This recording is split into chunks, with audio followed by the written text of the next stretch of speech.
Ooh. I think the dogs are pleased to be out this morning. The big one's trembling with excitement. An unpretty view out here. I think I'm gonna have to get the digger across tomorrow. It's Rosa, Teasel and Percy. I'll just zoom in again. It's actually a pair of those. Both flew off as I moved off. I'm fairly sure they're oyster catchers.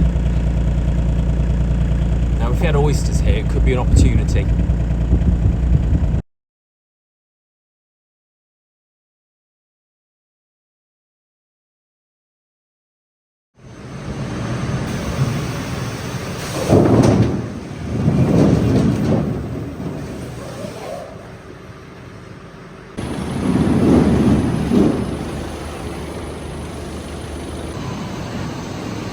So Harry's over here doing the dull but necessary job of taking the odd rot out there.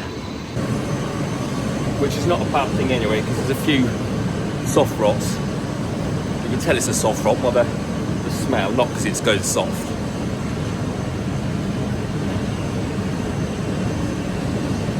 Yeah, unpleasant but not nasty unpleasant, like a dry, like a blackleg.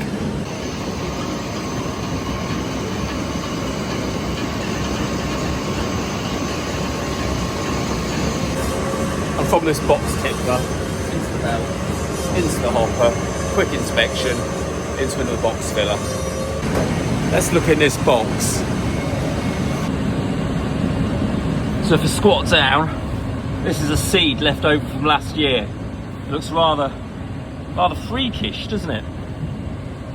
It's dried out again. But yeah, it's still trying to mate all its babies. Yeah, but rather freaky. Yeah, like a little alien. So all these little 1.2 ton boxes, say little by the bigger boxes that we have, like that one up there.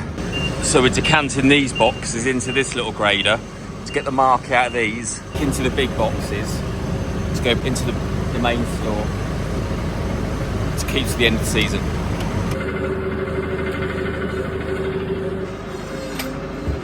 That's how it should be done.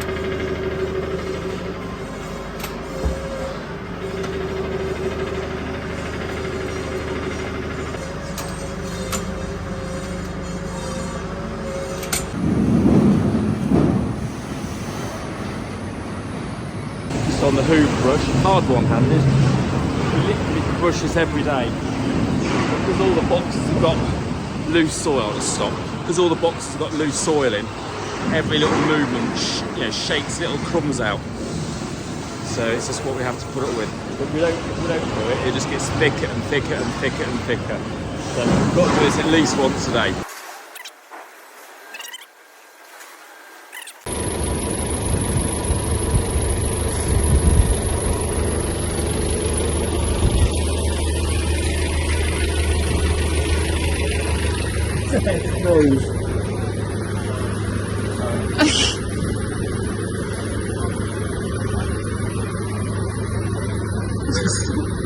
Still the footwork, so I can't keep the leaves yet.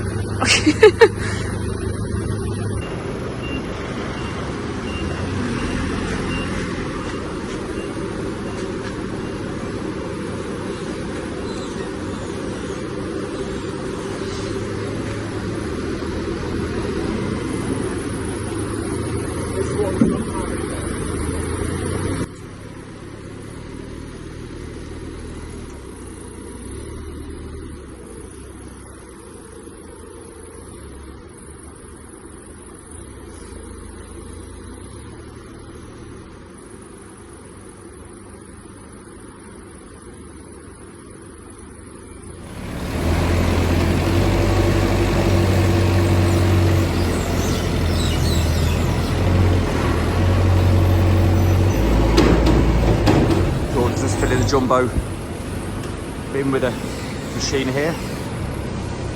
That's how we fill the dumpy bags.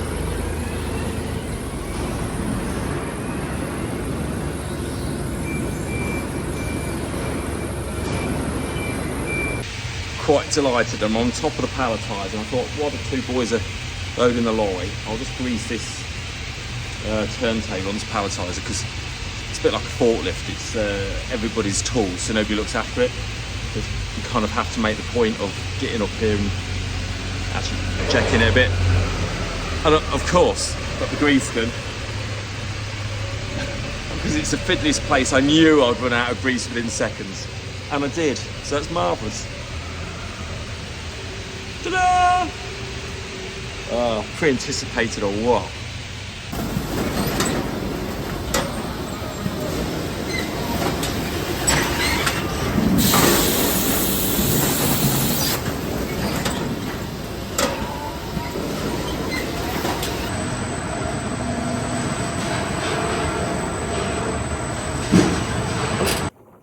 Whilst this forklift's warm, end of the day, just using this sucker thing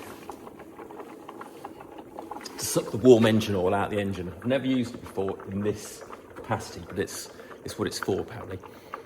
So I'll just shove it, literally put a little one of these converters on, shove it down the dipstick, pump it until you've got a negative pressure. It literally just draws it out. You can hear it gurgling, because it's pulling a bit of air now, because it's got down to the bottom bit. But actually, that beats being on your back underneath, because there's not a lot of room on these. You can get it over the pit, but it's not actually wide enough to straddle it, so it's not that practical. And I haven't got a ramp, so. Just don't quite want it on the oil pan, but equally you want that last bit of drag out.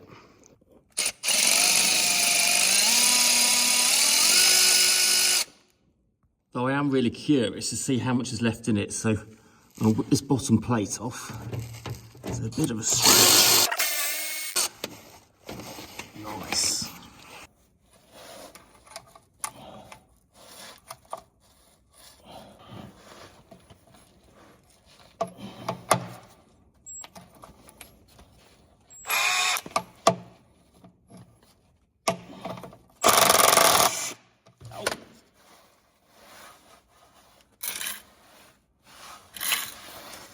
Well, there's a fair bit still in there.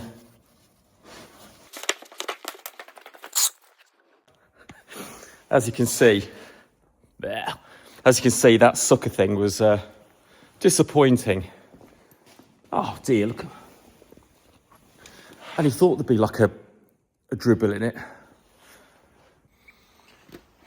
Quite, as you can see from the oil slick, that sucker thing was bloody useless. Oh dear, oh dear. The impact gun was a poor choice of tool there. I think the ratchet would have been far better, but I'm hungry. Emergency cat litter. And that ain't gonna cut it, is it?